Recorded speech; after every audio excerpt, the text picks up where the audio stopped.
Break के बाद एक बार फिर से आपका स्वागत है शेयर बाजार लाइव में। कुछ ही देर में इंडिकेटिव टिक्स आएंगे। हमारे साथ अब अमरीश बालिका जुड़े हैं और साथ ही आशीष चतुर्मोता हमारे साथ बने हुए हैं, आशु ओबसली मेरे साथ बने हुए हैं।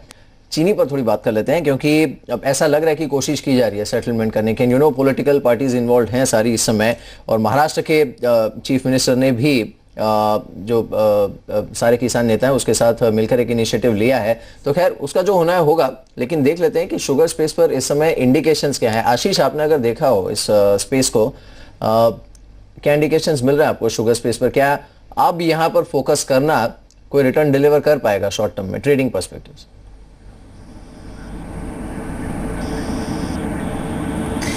देखिए, मैं काफ़ी एक इंटरेस्ट इस पूरे स्पेस में अभी कुछ दिनों से हमें देखने को मिला है। खासतौर पे अगर से आप अक्टूबर के लास्ट 2 वीक का डेटा देखेंगे तो टेक्निकली बहुत ज़बरदस्त एक ट्रेडिंग वॉल्यूम का उछाल आया, और उसके बाद में हमने देखा कि डिलीवरी के अंदर में बहुत एक ज़बरदस्त उछाल देखने को मिली। तो मैं समझता हूँ कि अगर से ये रेनू का जो है 19 का लेवल होल्ड करता है तो देयर इज अ पॉसिबिलिटी कि शायद 27-28 रुपये तक की एक अपसाइड हमें देखने को मिले। और जहाँ तक ये फंडामेंटली हमारे जो इंस्टीट्यूशन साइड में इसको ट्रैक कर रहे हैं तो वहां पर भी एक पॉजिटिव बायस के साथ में इस काउंटर में लॉन्ग पोजीशंस को रिकमेंड किया जा रहा है, क्योंकि रेनू का डोमेस्टिक प्ले के अलावा एक ग्लोबल प्ले भी है, और मुझे लगता है कि उसके चलते रेनू का एक बेस्ट पिक हो सकती है जिसके अंदर में शानदार 25 से 30% की अपसाइड हमें देखने को मिल सकती है।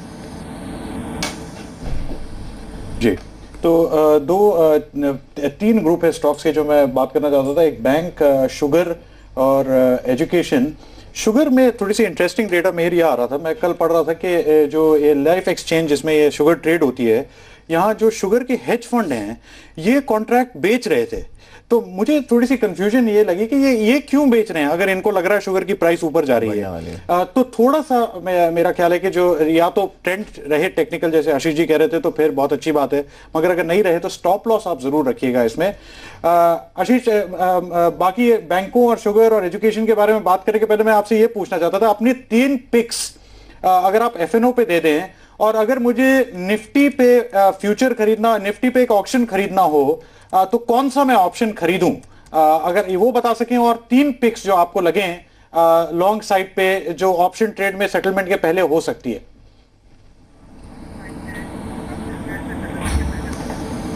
जी हाँ, सबसे पहले तो मैंने जैसे कहा LNT पे मैं एक लॉन्ग व्यू रिकमेंड कर रहा हूँ इस काउंटर में विद स्टॉप लॉस ऑफ 985, 1050 तक का एक पोटेंशियल अपसाइड नजर आ रहा है, तो यहाँ पर पे एक लॉन्ग पोजीशन रिकमेंड कर रहा हूँ। साथ ही साथ सीमेंस के अंदर में काफ़ी लंबे समय के बाद में एक अच्छा इंटरेस्ट हमें देखने को मिला है। टेक्निकली ऑल्सो एक ये मेजर डबल बॉटम का फॉर्मेशन वीकली चार्ट्स पे बना है। डेरिवेटिव्स के कंटेक्स्ट में करीब करीब 5% का एडिशन लास्ट 3 दिनों के अंदर में इस काउंटर में देखने को मिला है। तो मैं समझता हूँ 645 तक का एक टारगेट एक्सपायरी तक के सीमेंस के अंदर में देखने को मिल सकता है। 595 का स्टॉप लॉस लगा के सीमेंस में लॉन्ग पोजीशन बनानी चाहिए।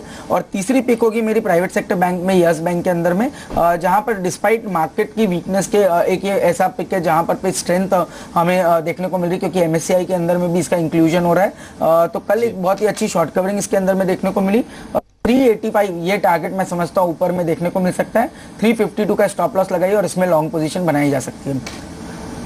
जहाँ तक कि निफ्टी का सवाल है, मैं समझता हूँ थोड़ा सा कंफ्यूजन अभी बना हुआ है। मैं समझता हूँ अगर से आज ओपनिंग के बाद में जी बोलिए आशीष। हाँ जी, निफ्टी के अंदर में मैं समझता हूँ कि थोड़ा सा वेट करना चाहिए। 11 साढ़े 11 के आसपास अगर से निफ्टी 6050 के लेवल्स को ब्रीच करती है तो उस सिचुएशन में मैं समझता हूँ कि निफ्टी की पुट लेनी चाहिए 6000 की। पर अगर से लेवल्स ब्रीच नहीं होते तो मुझे लगता है कि एक शॉर्ट कवरिंग पॉसिबल है, इसलिए पूरा डिसीजन 11:30 के बाद लेना चाहिए। निफ्टी अगर से 6100 के ऊपर निकलती है तो उस सिचुएशन में मैं निफ्टी में लॉन्ग पोजीशन रिकमेंड करूंगा, जो कि 6100 की कॉल ऑप्शन में लॉन्ग पोजीशन बनाई जा सकती है। चलिए, इंडिकेटिव टिक्स जो है उसमें निफ्टी 25 पॉइंट नीचे है और रुपए की ओपनिंग मामूली सी स्ट्रेंथ के साथ हुई है। मजबूत कहना गलत होगा इसे, लेकिन 6244 के आसपास ये खुला है। कल की क्लोजिंग 6250 की थी। हमारे साथ अमरीश बालिका भी जुड़े हैं। अमरीश, मॉर्निंग टू यू, शुक्रिया इस बातचीत में शामिल होने के लिए। आपकी स्ट्रैटेजी, ट्रेडिंग स्ट्रैटेजी इस समय क्या है? हालांकि सेटलमेंट है कल, लेकिन दिसंबर ट्रेडिशनली अच्छी सीरीज रहती है भारतीय मार्केट्स के लिए।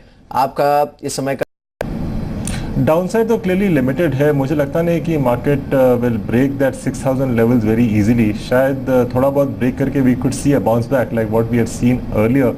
So I think closer to about 6,000 levels, I think people should look at buying, especially those who had missed out on that rally which we saw from 5,200 to 6,300. जिन्होंने भी वो rally miss की है, I think this is clearly an opportunity for them to buy at these slightly lower levels, because over the next few months clearly we see a pre-election rally. But then I think one should remember that closer to 6350 there's a resistance. So right now I think the markets will in a broad range of about 6,000 to 6,350. Amrish जी, मैं आपके पास 1 minute में आता हूं, मगर पहले मैं आशीष जी से पहले ये टेक्निकल सवाल पूछ लूं, फिर यही सवाल मैं आपसे फंडामेंटल में पूछना चाहता था। आशीष जी, बैंक स्टॉक्स में एसबीआई से स्टार्ट करना चाहता हूं और थोड़ा स्पेसिफिक आपको 3-4 स्टॉक देना चाहता हूं। अगर आप बता सकें चार्ट्स में इनका मोमेंटम टूट गया है या बरकरार है। एसबीआई से स्टार्ट करते हैं। दूसरा, अगर आप यूको बैंक ले सकें। तीसरा, बैंक ऑफ इंडिया ले सकें। चीनी में भी 3 स्टॉक मैं गुजारिश करना चाहता हूं, अगर आप इस पे कुछ कमेंट कर सकें आशीष जी। एक धामपुर शुगर ले लीजिए, शिम्बाउली ले लीजिए, श्री रेणुका तो आपने कह ही दिया था, कोई भी एक तीसरा स्टॉक जो आपको द्वारिकेश हो जाए। तो ये इनमें देखिए मोमेंटम बरकरार है कि नहीं, प्राइस, वॉल्यूम और टाइम बेसिस पे, क्योंकि और उसकी वजह तो रिस्क ज्यादा हो जाती है किसी ट्रेड की भी।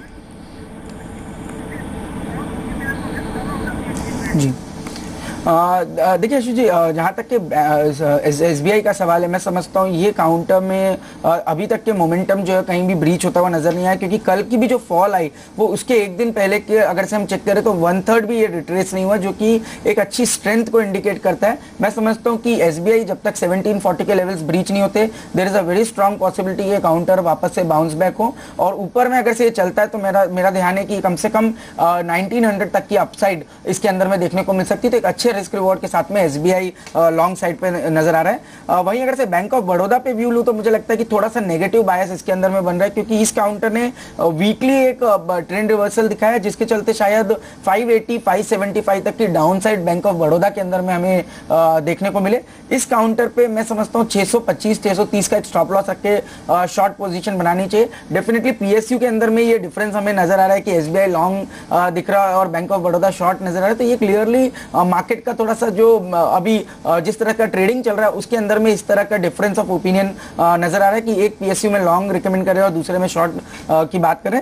जहां तक कि यूको बैंक का सवाल है, तो यूको बैंक देखिए, अगर से इसको मैं मंथली चार्ट्स पे देखूं तो शायद कुछ भी दिक्कत अभी तक इसके अंदर में नहीं आई है। जब तक ये शायद 68 के लेवल्स को होल्ड करता है तो स्ट्रॉन्ग पॉसिबिलिटी की वापस 90 तक 85 90 तक की अपसाइड दिखाए, but purely on a daily charts इसके अंदर में अभी मोमेंटम आने में थोड़ा समय लगेगा। तो मैं समझता हूँ 76 को क्रॉस होने दीजिए, उसके बाद ही यूको बैंक के अंदर में किसी लॉन्ग की बात की जा सकती है। अजय जी, इसको रखिएगा अपने पास, हम आके जहाँ तक शुगर की बात है तो जैसे मैंने कहा, दीपाली जी हमारे साथ तो शुगर होल्ड कर लीजिए आशीष जी, आता हूं शुगर के बारे में बात करने। थोड़ी सी वक्त की थोड़ी सी पाबंदी है, मैं जरूर आऊंगा उस पर। दीपाली जी नमस्कार, आप ट्रेडिंग पिक्स बताने वाली थी। शुक्रिया आशु। कल भी सेगमेंट में हमने 6 पिक्स बताई थी और काफी अच्छा रिटर्न इंट्राडे में इन पिक्स ने दिया था। इनफैक्ट 2 काउंटर्स ने अपने टारगेट्स भी अचीव किए थे, धामपुर शुगर्स और बैंक ऑफ इंडिया। आज की बात करें, प्रदीप सुरेखा की पहली 2 पिक्स हैं हमारे पास। जो उन्होंने पहला काउंटर सजेस्ट किया है वही यूनाइटेड ब्रीवरीज का खरीदारी उन्होंने रिकमेंड किया 815 के टारगेट के लिए, स्टॉप लॉस है 760 का। दूसरी कॉल प्रदीप सुरेखा की ओर से है बीएचईएल, बाय रिकमेंड कर रहे हैं इस काउंटर पर भी, और जो खरीदारी करनी है टारगेट इन्होंने सजेस्ट किया है 152 का, स्टॉप लॉस है 142 का। इसके अलावा एके प्रभाकर की भी 2 ट्रेडिंग पिक्स हैं। पहली पिक है महिंद्रा एंड महिंद्रा फाइनेंशियल पर 321 के टारगेट के लिए बाय करना है, स्टॉप लॉस रखना है 303 का। इसके अलावा दूसरी कॉल है आईआरबी इंफ्रा पर 95 के टारगेट के लिए खरीदारी करनी है और स्टॉप लॉस रहेगा 88 का। साथ ही नितिन मुरारका की भी 2 पिक्स है। पहली कॉल उनकी फार्मा स्पेस में ल्यूपिन इन्होंने चुना है, आज के लिए खरीदारी कर सकते हैं 890 के टारगेट के लिए, स्टॉप लॉस रखना है 855 का। दूसरी कॉल है आईसीआईसीआई बैंक पर, बिकवाली कर सकते हैं 1015 के टारगेट के लिए और 1055 का स्टॉप लॉस रहेगा। जी दीपाली जी, आपसे एक सवाल था, एक थोड़ा सा गिला भी था। आप तो शेयर बाजार लाइव पे आई हैं, मगर आपने हमें तक अभी निमंत्रण नहीं दिया है फास्ट मनी में आने के लिए। बिल्कुल आशु, बहुत जल्द मैं आपको फास्ट मनी में बुलाऊंगी। इनफैक्ट ये काफी सौभाग्य हुआ कि मेरे को आपके साथ शो करने का मौका मिले। धन्यवाद Deepali, thank you for trading picks. जी मेरे एक चीज देख रहा था मार्केट में, अगर आप देखिए, एंड आई मीन कोई फाइन प्रिंट मत पड़ेगा, लेकिन आप देखिए चल क्या रहा है मार्केट में। और इसका हेल्थ से कोरिलेशन किसको चले बोल भी दें। ब्रूअरी स्टॉक्स चल रहे हैं जी। राइट। अब उसका हेल्थ से आपको देखना है जी, जो रिलेशन। शुगर स्टॉक्स चल रहे हैं, अब चल रहे थे अगर आज का ट्रेंड छोड़ दे तो, और अब चल रहे हैं फार्मा स्टॉक्स। जी। मेयर जो है सडनली बहुत पोलाइट हो गए, इन्होंने अनुवाद हिंदी में करके मुझे बोला था और जब बोलना शुरू किया तो सब इंग्लिश में बोल दिया। ठीक है मेयर जी। इन तीनों पर अमरीश आपकी राय, sugar, liquor stocks and pharma.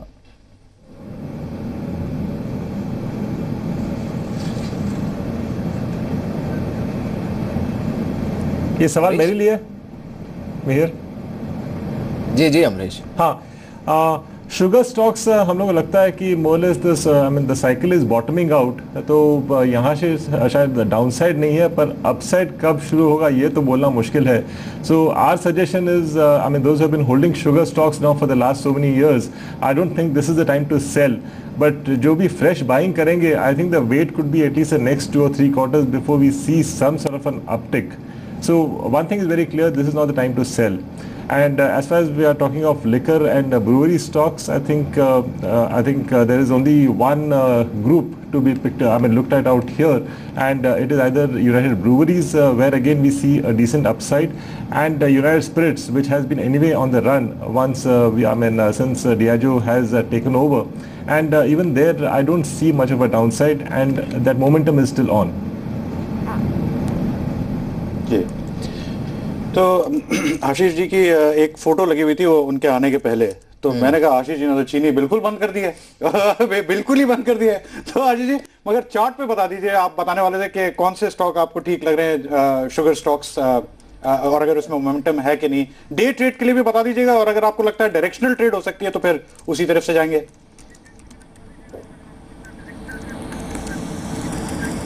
देखिए जैसे मैंने कहा रेणुका, इसके अलावा बलरामपुर चीनी के वीकली चार्ट्स को देखें तो काफ़ी एक स्ट्रॉन्ग स्ट्रक्चर ये नज़र आ रहा है। इसके अंदर में मैं समझता हूँ 45 का एक पोजिशनल स्टॉप लॉस रखना चाहिए, और ऊपर में कम से कम 70 तक की अपसाइड ये काउंटर दिखा सकता है। तो बहुत ही एक रिस्क रिवॉर्ड के टर्म्स में बलरामपुर चीनी काफ़ी फेवरेबल लग रहा है। और दूसरी पिक होगी रेणुका शुगर। दोनों ही काउंटर में मुझे लगता है करंट लेवल से 20 से 25% की अपसाइड हमें देखने को मिल सकती है।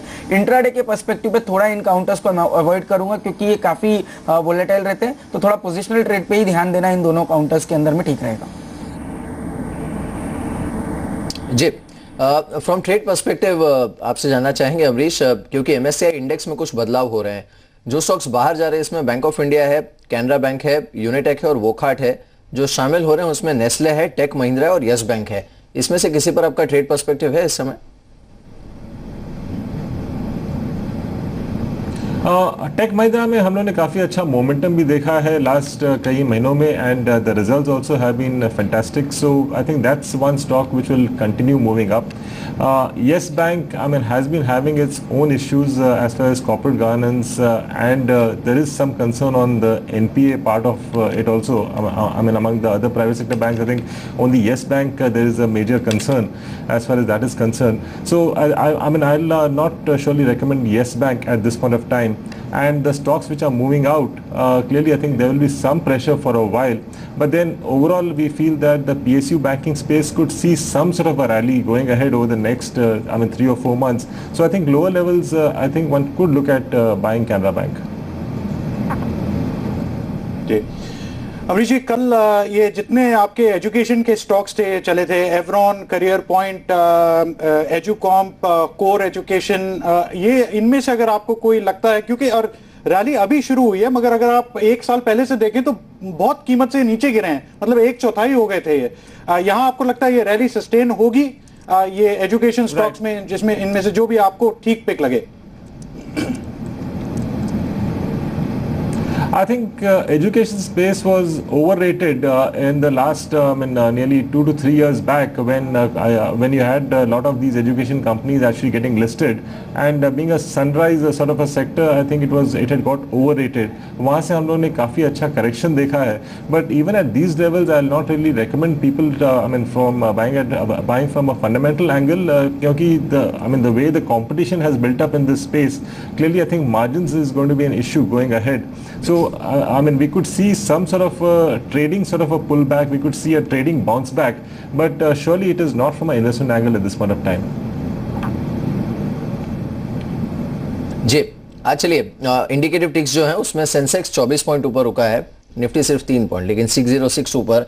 और बढ़त जिन स्टॉक्स पर इंडिकेटिव टिक्स में, इसमें आईसीआईसीआई बैंक है, Tata Motors, TCS, BHEL, lupin आधे % ऊपर, पीएनबी, डीएलएफ और रिलायंस, ये ऐसे काउंटर्स हैं जहां पर बढ़त है। और प्रेशर जिन स्टॉक्स पर है, इसमें केएन इंडिया डिसअपॉइंटमेंट होगा यहाँ पर, जो बायबैक का प्राइस तय हुआ है उससे, ये 2.5% नीचे है। टाटा पावर, कोल इंडिया और रैनबैक्सी, यहाँ पर भी लाल निशान देखने को मिल रहा है। आशीष, केएन इंडिया पर आपकी सलाह क्या है? Because 335 is not the price जो मार्केट पार्टिसिपेंट्स जिसकी उम्मीद कर रहे थे।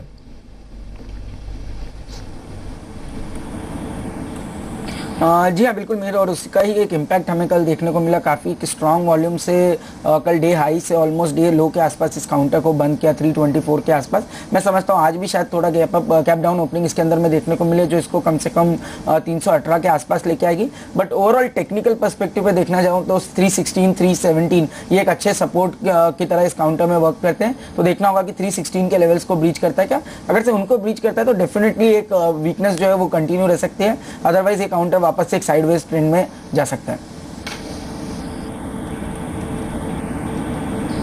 जी चलिए, इस बीच मार्केट ओपन हो रहा है 24 पॉइंट ऊपर, जैसे हमने कहा सेंसेक्स रुका है, लेकिन देखना होगा मिड कैप में मूव क्या देखने को मिलता है। एटलीस्ट जो इंडिकेटिव टिक्स है उसमें ऐसा लग रहा है कि शायद थोड़ा बहुत आउट परफॉर्मेंस उम्मीद किया जा सकता है मिड कैप स्पेस में।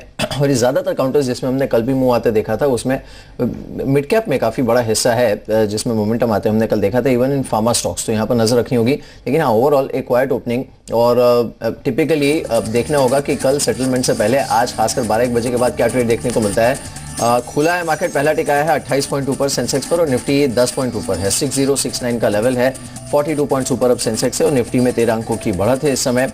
मिड कैप इंडेक्स करीब 16 पॉइंट ऊपर इस समय। बढ़त जिन स्टॉक्स पर इस समय देखने को मिल रही है, इसमें सबसे ऊपर है आईसीआईसीआई बैंक, 1% ऊपर है, Tata Motors, bank of Baroda, DLF, IndusInd bank, BHEL, SBI, ये कुछ काउंटर्स हैं जहां पर मजबूती देखने को मिल रही है। और नुकसान निफ्टी में जहां पर है, इसमें केएन इंडिया 2% नीचे है, विप्रो, सन फार्मा, सिप्ला और बजाज ऑटो, ये अन्य काउंटर्स हैं जहां पर नुकसान देखने को मिला है। एक्शन काफी हद तक मिड कैप में इस समय करीब 1/4% ऊपर है, और सेंसेक्स भी 1/4% ऊपर, 20,473 का लेवल, यानी 50 अंकों की मजबूती यहाँ पर देखने को मिल रही है। जो स्टॉक्स एमएससीआई में शामिल हुए हैं और उसमें से बाहर निकले हैं, उसमें भी आप देख सकते हैं कुछ एक स्टॉक्स है जहां पर थोड़ा बहुत मोमेंटम देखने को मिला है, बट ओवरऑल क्वाइट ओपनिंग है। जी मेर, तो ये थोड़ा सा मतलब ऐसा है ना, पेशेंट आईसीयू में होता है तो ठीक है, नहीं है, वो डॉक्टर आके बोलता है जी ठीक है, फिर 2 मिनट में आ गया तो खून चाहिए, फिर आदमी भागता है। तो अभी ऐसी थोड़ी सी सिचुएशन है। अगर मैं थोड़े से स्टॉक्स देना चाहता हूँ जहां मोमेंटम होना चाहिए। सौरभ जी, अगर आप करियर पॉइंट, एवरॉन, एजुकॉम्प डाल सकें, ये 2-3 स्टॉक जरा देखें कि एजुकेशन स्टॉक में क्या हो रहा है। और फार्मा में फुलफोर्ड इंडिया, एस्ट्राजेनेका, मर्क में जो मल्टीनेशनल जिनको ये वाइट और फाइजर का डायरेक्ट इंपैक्ट होता है, उसमें देखते हैं वहां पर क्या हो रहा है। क्योंकि 2-3 सेक्टर्स में तेजी कल जरूर थी और क्लोजिंग जो थी बहुत अच्छी आ रही थी। ये देखते हैं, देखिए करियर पॉइंट आज इसका मूव है। अगर मोमेंटम चलता है अच्छा है, मगर सबसे जरूरी चीज इस मोमेंटम में ये है कि बंद भी ऐसे ही हो जैसे शुरू हुआ है। एवरॉन और अब फुलफोर्ड भी डाल सके, एस्ट्राजेनेका है, मर्क है। बाकी उसके बाद हम थोड़े शुगर स्टॉक्स लेंगे, मगर पहले ये देख लें कि इनमें क्या मोमेंटम आया है। एजुकॉम का मैं चार्ट आपको दिखा रहा था कैसे उबड़ खाबड़ था, इसका और एवरॉन के चार्ट में थोड़ा सा फर्क था, तो हम वो देख रहे हैं इसमें। और उसके बाद कोई बैंक स्टॉक्स, अगर आप ये देखिए फुलफोर्ड में आप मूव देखिए क्या आई है एकदम, और वो मूव आएगी क्योंकि इन स्टॉक्स में क्या होता है, सब लिक्विडिटी नहीं है, या तो किसी इंस्टीट्यूशन के पास होते हैं। अच्छा, वो भी इंस्टीट्यूशन मतलब जैसे आपके एलआईसी जैसे है, वो पहले जाके अरे स्टॉक पड़ा हुआ है फुलफोर्ड, चलो जाके ढूंढो। तो वो हालत है, इसलिए ये स्टॉक बहुत जल्दी चलते हैं। मगर देखिए कोई कोई स्टॉक्स में अच्छी मूव आई है, मैं कह रहा था वही लीजिए जहां रिस्क कम है, आराम से चलने की पूरी आशंका है, पूरा चांस है, वैसे चीज पे चलें। पूरे मार्केट में अभी देखते हैं क्या होता है आगे। बिल्कुल, इस फार्मा स्पेस में ही 2 स्टॉक पर नजर डालते हैं। एक है सिप्ला जो कि लाल निशान में है, और दूसरा है वोखाट, हालांकि एमएससीआई से बाहर हुआ है और ऑलमोस्ट 0.25% नीचे है। लेकिन आशीष, इस पर मैं आपकी सलाह चाहूंगा। देखिए सिप्ला कल भी अगर आप देखें, एक तो ये वैसे भी ओवरसोल्ड जोन में है, और कल भी नेगेटिव था, आज भी नेगेटिव है, जबकि पूरा फार्मा स्पेस चल रहा है। सेकंड है वोखाट, ये आज भी नेगेटिव है, 452 के आसपास है। ये क्लियरली इन स्टॉक्स को अवॉइड करने का टाइम है, because with in pharma universe also ऐसा नहीं है कि सारे गधे घोड़े एक साथ चल रहे हैं।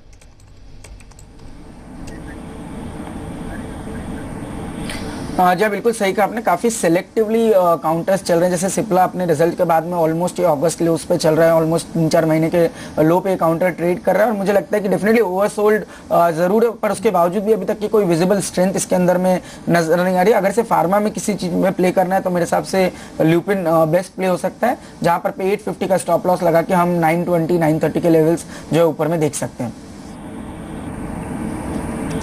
जी, तो 2-3 स्टॉक्स लेंगे सर जी। एक तो जरा यूनाइटेड ब्रूरीज दे दीजिएगा, कल क्लोजिंग उसकी बहुत अच्छी थी, अगर आज वैसी ओपनिंग हुई है देखते हैं। दूसरा हम टोरेंट पावर की बात कर रहे थे, जिसमें बहुत last closing price highest price पे क्लोज हुआ। इंट्राडे ट्रेडर्स के लिए वो बहुत जरूरी चीज है कि स्टॉक जहां क्लोज होता है वो बिल्कुल हाईएस्ट प्राइस हो। यूनाइटेड ब्रूरीज मैंने बहुत सारे लेवल देखे आज, मगर मुझे तो 900 के पहले कोई लेवल दिखता नहीं है। अगर ये चल गया तो चल गया, वहां जाने वाला है। देखिए शुगर में ऐसा है, मैं कह रहा था आपको, चार्ट्स में शुगर बहुत स्ट्रांग दिख रहा है। फंडामेंटली न्यूज थोड़ी सी कंफ्यूजिंग है, मगर ठीक है, इंडिया में हमें ये फीलिंग हो रही है कि शायद ये सरकार नहीं कर सकेगी कोई सेटलमेंट और शुगर की कीमतें बढ़ेंगी। तो 3-4 देख लेते हैं। धामपुर दिखा दीजिए और एक दूसरा शिम्बावली दिखा दीजिए। द्वारिकेश, एक तो मेरे को और नाम हमेशा आते हैं, मेरे कोई आपको याद आ रहे हैं यूपी में, अब मवाना शुगर दिखा दीजिए। तो देखिए मोमेंटम है अभी। तो मैं यही कह रहा था ना, अगर मुझे ये पता करना हो मंगलयान गया है कि नहीं गया मार्स में, और टीवी में दिख रहा है कि मार्स पहुंच गया है, तो टीवी जरूरी है। वो असली में गया नहीं गया कुछ भी बोल सकते हैं, मगर टीवी पे दिख गया तो जरूरी है। तो वो देखिए अभी जो है वो प्रत्यक्ष है। बिल्कुल। चलिए हमारे साथ अब राजेश अग्रवाल भी जुड़े हैं, और कुछ एक स्टॉक्स राजेश मैं पहले बता देता हूं जहां पर आज काफी अच्छा मोमेंटम वॉल्यूम्स के साथ देखने को मिला है। जरूरी नहीं है कि ये ट्रेंड हो, लेकिन आज मोमेंटम है। एक तो नेशनल फर्टिलाइजर, इस स्टॉक पर हमने पिछले एक हफ्ते में कई बार बात की है। ये काउंटर आज भी 9.5% चला है, अच्छा मूव है। MTNL 6%, लेकिन ये थोड़ा डेंजरस स्टॉक है, ध्यान रखना पड़ेगा यहाँ पे। टोरेंट पावर आपने बात की थी आशु, आज भी 4.5% ऊपर है, वॉल्यूम्स के साथ अच्छा मूव यहाँ पर देखने को मिला है। और एक काउंटर है दीप इंडस्ट्रीज, यहाँ पर आज भी 5% का मूव है। पिरामल एंटरप्राइज 5% ऊपर है इस समय, तो यहाँ पर आप नजर रख सकते हैं। और कुछ काउंटर्स जहाँ पर मुंह देखने को मिला है वॉल्यूम्स के साथ। इसमें 2-3 काउंटर्स हैं, लेकिन वॉल्यूम बहुत ज्यादा नहीं है, तो उस पर बाद में बात कर सकते हैं। लेकिन राजेश अग्रवाल हमारे साथ जुड़े हैं। राजेश, मॉर्निंग टू, शुक्रिया इस बातचीत में शामिल होने के लिए।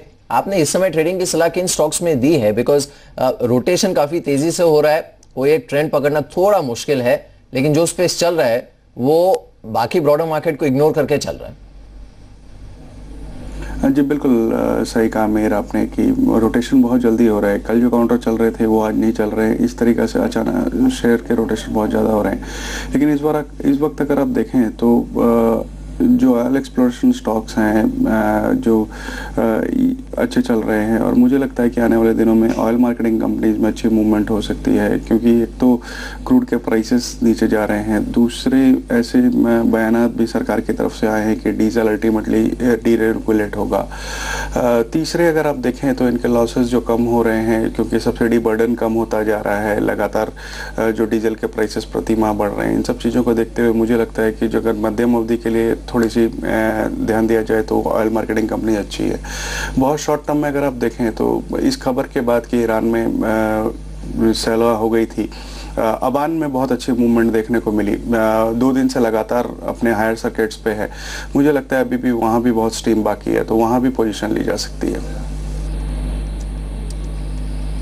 जी, 2 स्टॉक्स में दिखाना चाहता था आपको, एक M&M फाइनेंशियल सर्विसेज और एक ABB। सौरभ जी जरा उसको फायर कीजिए। नहीं खरीदना नहीं आप, क्योंकि आप तो पहले फोन उठा लेते हो। पहले सुन लो ना क्या बताना चाहता हूँ 2 स्टॉक्स में, वो सुन लो आप। मैं आपको थोड़ा चार्ट दिखाना चाहता हूँ बस। Mahindra and Mahindra financial services, इसका पहले अगर मेरे को आज का चार्ट दे दीजिए सौरभ जी, और जरा 1 महीने का देखें। इसकी क्लोजिंग जो थी कल वो हाईएस्ट पॉइंट पे नहीं हुई। इंट्रा डे के लिए वो बहुत जरूरी है, उसका मतलब है कुछ थोड़ी सी वीकनेस है, और आप देखिए आज वो वीकनेस स्टॉक में आ गई है। जरा आप 3 महीने का इसका स्टॉक दे दीजिए मुझे, अगर आप दे सकें। और दूसरा जो हम बात कर रहे थे, एक और ABB में भी वही सिलसिला है। कल स्टॉक चला मगर क्लोजिंग ये देखिए। अभी इसमें क्या खरीदे, क्या करें, कहां जा रहा है पता नहीं, इसलिए इसको निकालते हैं, दूसरा स्टॉक लाते हैं ABB। कल ABB बड़ी तेजी से चला, मैं ये देखिए फिर इसकी क्या हालत हो गई है। क्योंकि देखें जब तक इंट्राडे क्लोजिंग का मतलब है खरीदार बहुत हैं, बेचने वाला बंदा है नहीं, और कल फिर से खरीदारी शुरू होगी। वो नहीं होगा तो देखिए आज ही चल रहा है, उसे कोई मतलब नहीं है। इसलिए आप एक महीने का चार्ट देते हैं, 3 महीने का, तो मैं जरा एक बार उसको थोड़ा सा दिखा दूं। आशीष जी चलें इनको छोड़ते हैं, ये तो मैंने मिसाल के तौर पे थोड़ा सा दिखाना चाहता था अगर ये इसमें क्या हो रहा है। मगर अब मैं आपसे ये पूछना चाहता हूं कि जो ये स्टॉक्स हैं, ये सेटलमेंट खत्म होता है, अगर किसी के पास ओपन पोजीशंस हैं, अब मैं ये नहीं पूछ रहा कि लें या नहीं लें, कौन सी पोजीशंस आपको लगता है अभी से लोअर लेवल पे बंद हो सकती हैं, तो आज ही उस पोजीशन को बंद करना ठीक रहेगा एफएनओ साइड पे?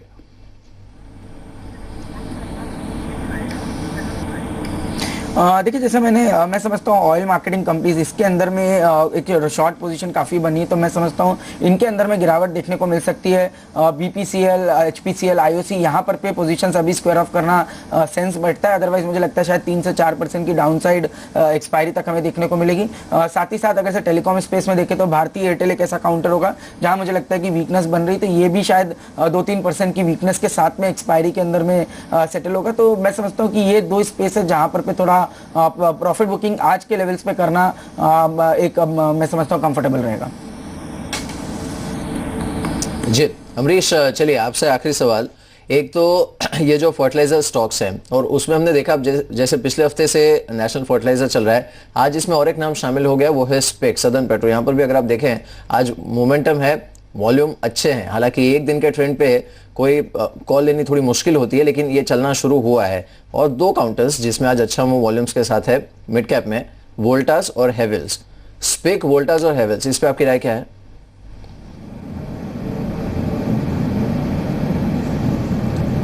Voltas Pay, clearly I think since they have got a decently large order from West Asia, I think that's one of the reasons why we have seen that movement in Voltas. And as far as the fertilizer stocks which we're talking about, I don't think there'll be any immediate development in that sector. I think it's only the sector rotation which is happening. So I think among the fertilizer stocks, clearly there has been interest in Mangalore Chemicals because of that takeover issue. And the other stock which I would recommend, possibly from a trading point of view, is Chambal, which anyway has been languishing at about 36-37 levels for quite a while. There, in fact, we see levels of about 45 to 48, but this is purely from a trading angle. जी अमरीश जी, शुक्रिया, आपने अपना कीमती वक्त निकाला। आज वैसे भी settlement के पास है तो वक्त निकाल के आए अमरीश, धन्यवाद, आप आज आए। एक ब्रेक लेते हैं, मगर हर घंटे मुनाफा ब्रेक के बिल्कुल बाद आने वाला है, तो उसको मिस मत कीजिएगा। बस 1 मिनट में आते हैं।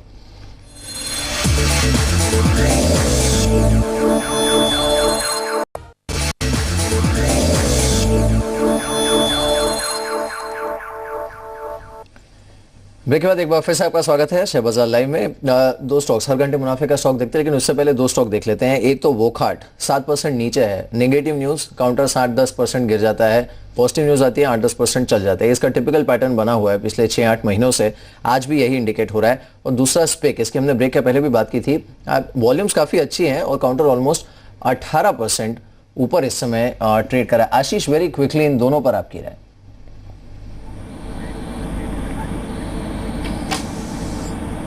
देखिए, जहाँ तक कि वोकहार्ट की बात है तो क्लियरली स्ट्रक्चर अभी भी कुछ इंडिकेट नहीं कर रहा है। मुझे लगता है कि वीकनेस जो है वो इसके अंदर में बनी हुई रहेगी। 420, 410 की डाउन साइड शायद देखने को मिले, तो ओवरऑल इस काउंटर को purely from a trading perspective हम इसको अवॉइड कर रहे हैं।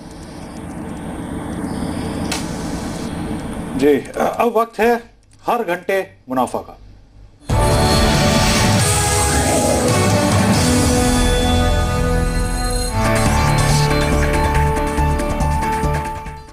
डिम्पी जी नमस्कार, कौन सा स्टॉक है आपके पास इस घंटे मुनाफे के लिए?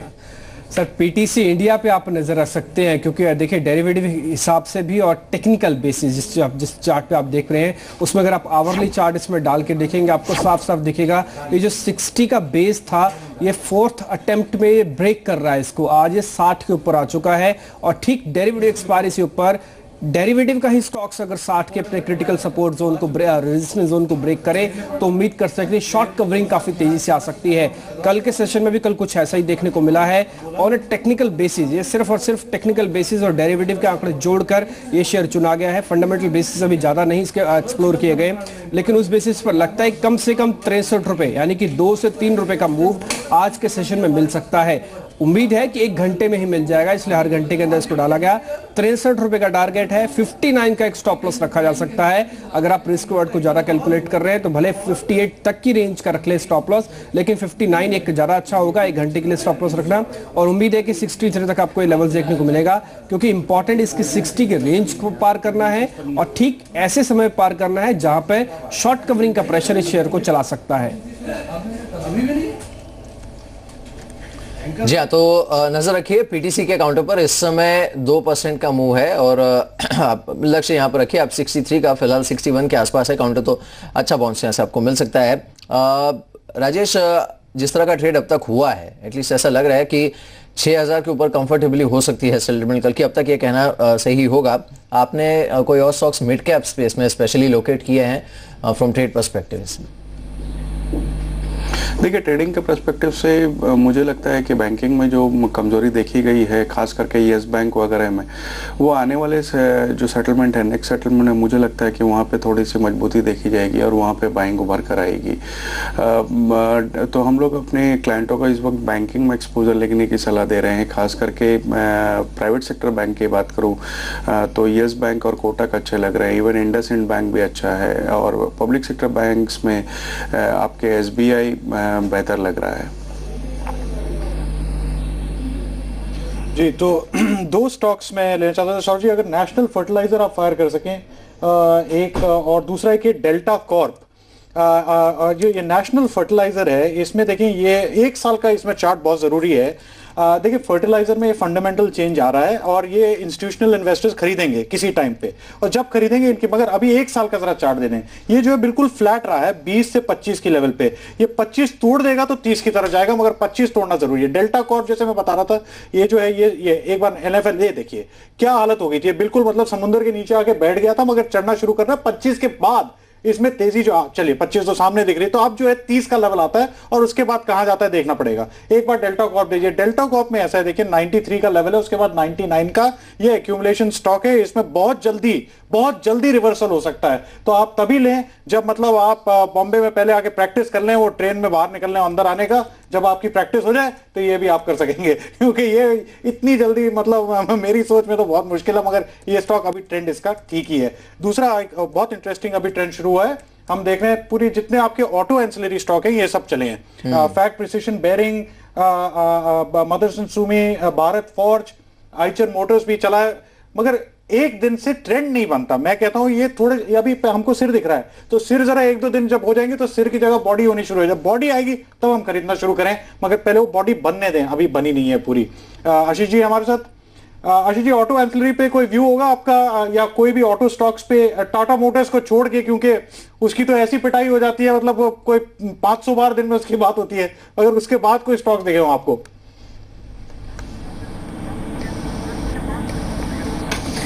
जी, मिड कैप स्पेस में मुझे लगता है टीवीएस मोटर्स ये काउंटर है जहां पर पे इंटरेस्ट काफ़ी बनता हुआ नजर आ रहा है। टेक्निकली भी आप देखेंगे तो एक मेजर ट्रिपल बॉटम का फॉर्मेशन इसमें करीब 36 के आसपास बना था। तो क्लियरली मुझे लगता है कि अगर से 1 से 1.5 महीने के लिए इसको रखें तो कम से कम 65-68 तक का एक पोटेंशियल अपसाइड टीवीएस मोटर्स के अंदर में देखने को मिल सकता है। आयशा मोटर्स ऑलरेडी एक बहुत स्ट्रांग अपमूव दे चुका है, बट उसके बावजूद भी ट्रेंड अभी तक बना हुआ है, तो शायद फॉर अ डिलीवरी पर्सपेक्टिव अगर से किसी के पास है तो मुझे लगता है और शायद 8-10% की अपसाइड देखने को मिली, पर फ्रेश लॉन्ग्स इस लेवल पे इनिशिएट करना थोड़ा डिफिकल्ट लगता है। वोखाट, चलिए इस बीच एक बार फिर से देख लेते हैं, काउंटर 12% नीचे है एंड जनरली न्यूज फॉलोज, तो इस बार भी न्यूज आई है। इनके चिकलथला प्लांट को लेकर यूएस एफडीए ने इंपोर्ट वार्निंग इशू की है, जिसका सीधा इंपैक्ट यहां पर देखने को मिला है। और फ्रॉम शेयर होल्डर पर्सपेक्टिव अगर हम देखें तो इस कंपनी के साथ सबसे बड़ी दिक्कत ही है, पहले जो स्टोरी प्ले हुई थी आशु यहां पर, जब ये 250 से लेकर it went all the way beyond 2000, तो वो तब बात थी कि फाइनेंशियल रिकवरी हो रही है कंपनी में, बैलेंस शीट सुधर रही है, डेट मैनेज हो रहा है कंपनी का ठीक ठाक वो। लेकिन उसके बाद ये जो अब जो न्यूज फ्लो है यहाँ पर, जिस पर ये स्टॉक रिएक्ट कर रहा है, वो it's basically with their core business. आपके प्लांट्स को लेकर बार बार क्वेश्चन मार्क खड़े होते हैं, कभी एक प्लांट से इंपोर्ट वार्निंग आती है, कभी दूसरे प्लांट से इंपोर्ट वार्निंग आती है, मैनेजमेंट कॉन कॉल करता है, सब करता है, बट जो इन्वेस्टर है उसके लिए तो जो writing on the wall is the chart, वो आप देख रहे हैं अभी। तो मैं सिर्फ इतना कहना चाहूंगा, मैं इसकी बात नहीं कर रहा, मैं सब स्टॉक की बात कर रहा हूँ। देखिए, इसीलिए जैसे आप इन्फोसिस लेते हैं या वाइट लेते हैं या फाइजर लेते हैं, उनकी मैनेजमेंट्स इस किस्म की होती हैं कि कोई ऐसा नहीं है स्टॉक चलने के लिए खबर निकलती है, स्टॉक नहीं चलने की खबर निकलती है। मैं इनका जिक्र नहीं कर रहा, मगर मैं ये कह रहा हूं सबका प्लांट की वार्निंग आई है तो एफडीए की वार्निंग हमारे पास पहले आती है क्या? किसी को पता है ना चिट्ठी कहां पहुंची थी, किसी ने चिट्ठी लीक की, अगर नहीं करते तो दुनिया को कैसे पता चलता? तो ऐसा है, इसलिए मैं कह रहा हूं आप फंस जाएंगे। ये जैसे ही आपको लगे स्टॉक दूसरे, आप स्टॉप लॉस लगाओ, निकलो। ये नहीं कल सुबह कुछ होना, चिट्ठी कहां से आई, यहां कैसे पहुंची, सोचिए इन बातों को। मैं सिर्फ आपके लिए कह रहा हूं और इस स्टॉक की नहीं बात कर रहा था, मैं जनरली बता रहा हूं। जी चलिए, खैर राजेश भी है हमारे साथ। भारतीय एयरटेल पर एक ब्लॉक डील हुई है, 2.25 लाख शेयर का यहाँ पर सौदा हुआ है और 324 के आसपास ही है। एक बार डाल लेते हैं नजर निफ्टी के स्टॉक्स पे कि हो क्या रहा है यहाँ पे, क्योंकि मार्केट बिल्कुल फ्लैट हो गया है। सेंसेक्स सिर्फ 14 पॉइंट ऊपर है और निफ्टी तो 4 पॉइंट ही ऊपर है, लेकिन टाटा मोटर्स 1.5% ऊपर है। बीपीसीएल, आईटीसी, एनएमडीसी ये कुछ काउंटर्स हैं जहां पर मुंह देखने को मिला है इस समय। और प्रेशर जिन स्टॉक्स पर है निफ्टी में, इसमें सबसे ज्यादा ऊपर है सहसा, स्टरलाइट, अब इसके अलावा एचडीएफसी बैंक, केन, बीएचईएल। ये अब देखिए बीएचईएल आज फिर से एक बार नेगेटिव हो गया है। कल तक ऐसा लग रहा था कि इसमें कुछ हो जाएगा। राजेश, आपने क्या किया है बीएचईएल में ट्रेड लेटली? देखिए बीएचएल में हमारी बाई कॉल है, क्योंकि अगर आप देखें तो बावजूद सारी नकारात्मक न्यूज़ के कि ऑर्डर उतने एग्जीक्यूट नहीं हो रहे, ऑर्डर इनफ्लोस कम है, एक बात अपनी जगह तय है कि जैसे ही इकोनॉमी में सुधार आएगा भेल जैसी कंपनियों को फ़ायदा होगा। दूसरे जो भी नेगेटिव्स है हमारे हिसाब से स्टॉक में ऑलरेडी डिस्काउंट हो चुके हैं और हमारा लक्ष्य आने वाले 6 से 9 महीने में 180 रुपये का है। तो हम ये मान करके चल रहे हैं कि कोई भी गिरावट आ रही है तो वो कम से कम मध्यम अवधि के निवेशकों को एक एक्यूमुलेशन का मौका दे रही है। जी चलिए, एक छोटा सा ब्रेक ले लेते हैं, जल्द लौटते हैं ब्रेक के बाद।